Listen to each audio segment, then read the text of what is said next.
الله أكبر الله أكبر.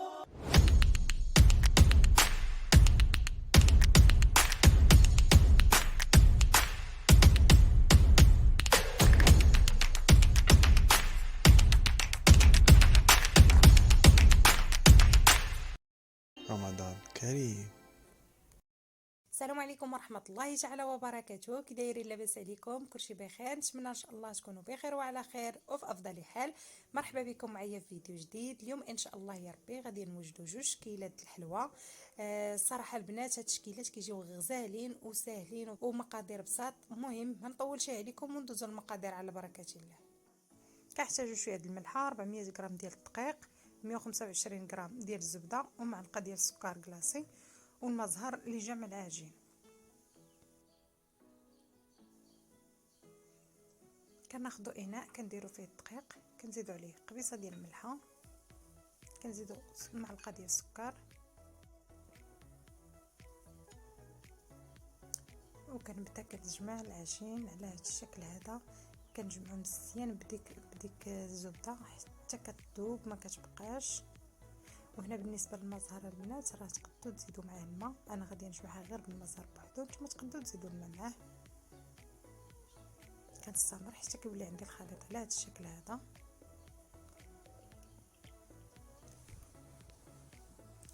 من بعد كنزيد معاه الماء زهر وكنبدا نجمع في العجين.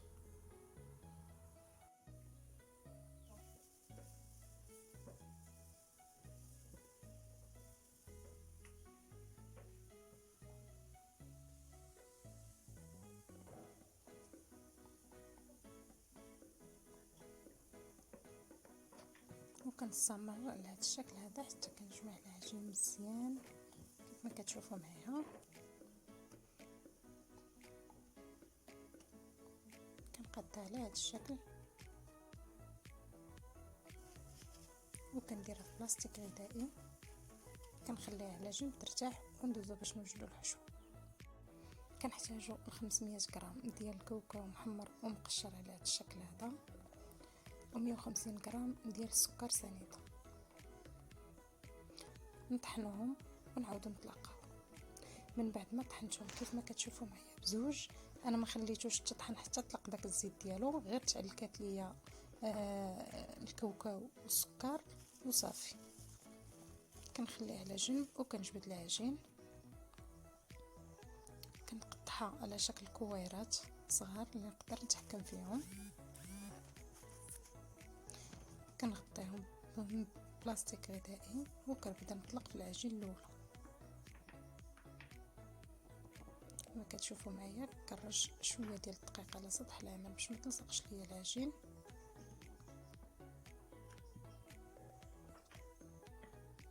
وكنبدا كنطلق في العجين مزيان كيف ما كتشوفوا معايا حتى كتورق، يعني سطح العمل كيبقى يبان من الفوق ديال العجين. وكناخذ الحشوه، كناخذ شويه ديال الكاوكاو، كنحاول نقادو على هذا الشكل هذا. هانتوما كيف ما كتشوفوا معايا.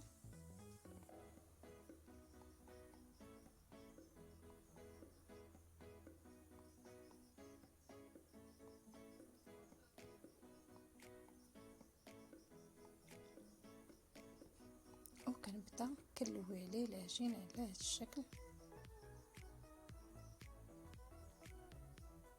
صافي. غير كندور التدويره الاولى، يعني كنقاد العجين مع اختها صافي وكنقطع.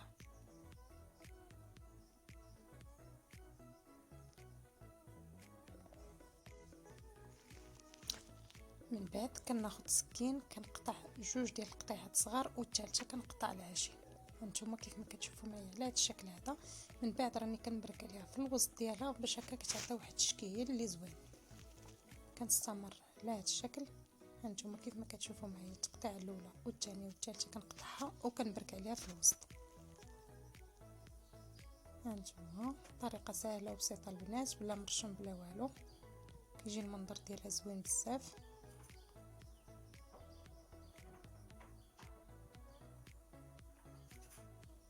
شفت لي داك شويه ديال الكاوكاو كنحاول نحيدو ونرجعو. وكيف ما كتشوفوا معايا هانتوما كتجي ساهله وبسيطه وكيجي المنظر ديالها زوين كيف ما قلت لكم. نستمر على هذا الشكل هذا حتى نساليهم كاملين. هانتوما المنظر كيجي غزال ديالها. المهم البنات هاد الشكل الاول ساليته نخليوه على جنب وندوزو للشكل الثاني. وكنحتاجو البنات 500 غرام ديال المعجون التمر، معلقه صغيره ديال القرفه، معلقه كبيره ديال الزبده، وجوج المعالق ديال الزنجلان، والمزهر التنسيم. كندير المكونات كاملين مع بعضهم وكنبدا كنجمعهم على هذا الشكل هذا مزيان حتى كيندمجوا ليا المكونات كاملين مع بعضهم. كنزيد شويه ديال المزهر وكنعاود نجمعهم مزيان كيف ما قلت لكم حتى كنحصل على هذا الشكل هذا. من بعد كناخذ العجين اللي بقات ليا من العجين من الشكل الاول، كنقطعها حتى هي على شكل كويرات. كناخذ كويره واحده والباقي كنجمعو في بلاستيك غذائي، وكنبدا نسرح العجين على هذا الشكل هذا. كندير شويه ديال الدقيق كيف ما قلت لكم باش ما تلصقش ليا العجين، وكنستمر على هذا الشكل هذا حتى كنحصل على عجين مورق مزيان.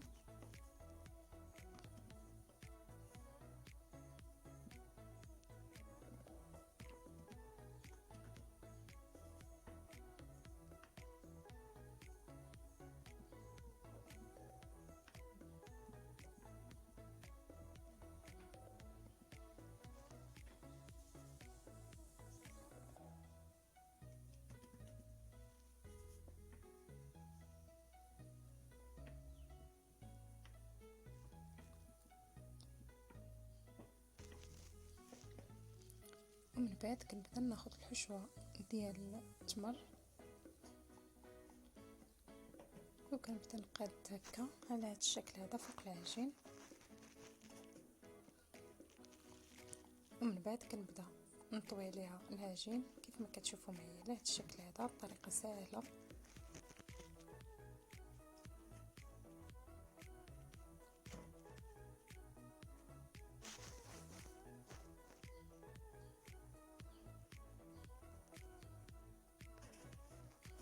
كنحيد دوك الاطراف اللي زايدين ديال العجين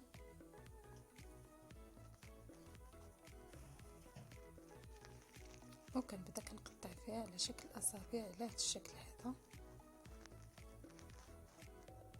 كيف ما قلت لكم الطريقه سهله وبسيطه بزاف. هانتوما البنات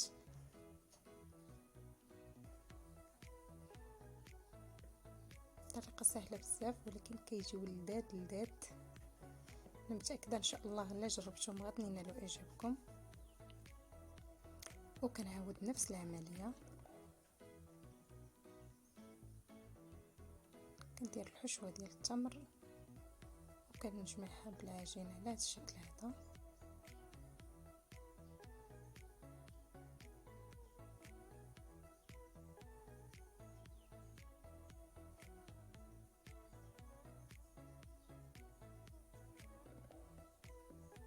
بعد كنحيد دوك الاطراف اللي زايدين ديال العجين وكنبدا نقطع على هذا الشكل اصابع.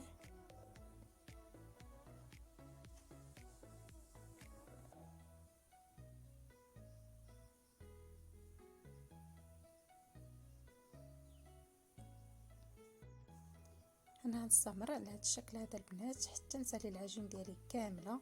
من بعد نديرهم في لاطا ونديرهم في الفران باش يطيبوا وشويه ان شاء الله ونتلاقاو باش نشوفوا الشكل النهائي. وهذا هو الشكل النهائي البنات ديال الحليوه ديالنا الاولى ديال الكاوكاو. الصراحه كتجي غزاله بزاف، كتجي مقرمشه، كتجي المذاق رائع. واخا المقادير بساط وما فيهاش تماره كيف ما قلت لكم كتجي زوينه. انا متاكده ان شاء الله الا جربتوها غادي تنال اعجابكم ويعجب وليداتكم. وهذا الشكل الثاني البنات ديال التمر كيف ما كتشوفوا معايا. من بعد ما طابت انا فنتها في شويه ديال السكر كلاصي ودرت ليها شويه ديال الزنجلان في الجناب ديالها. كيف ما كتشوفوا معايا حتى هي كيجي المنظر ديالها غزال وكيجي المذاق روعه. انا متاكده ان شاء الله الا جربتوهم غادي ينالوا اعجابكم كيف ما قلت لكم. وكيف ما كنقول لكم ديما البنات اللي اول مره غادي تشوف الفيديو ديالي ما تنساوش تابوناو وتفعلوا الجرس باش هكا يوصلكم كل جديد ان شاء الله. وما تنساونيش في لي لايك. وصحتكم وراحتكم ونتلاقاو في الفيديو الجاي ان شاء الله.